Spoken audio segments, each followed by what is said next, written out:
How to fix Zelle not working on Android. If the Zelle app is not working on your Android phone for some reason, there could be a couple of reasons as to why this is happening.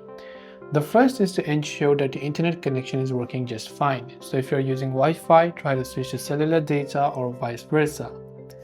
Once you've done that, you can simply try to also long press the Zelle app icon on any Android phone.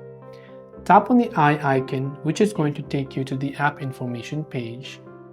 Now from here, you can scroll down to the option that says storage and tap on it. Then try to clear the cache files and also try to clear the data, which will reset the app. After you've done that, launch your Play Store or your App Store. Then simply search for the Zelle app. Check if the Zelle app has an update, and if it does, then make sure to update it to the latest version. Hopefully one of these may have helped you solve the problem. If you have any questions, do feel free to leave them down. Thanks for watching and see you soon in the next video.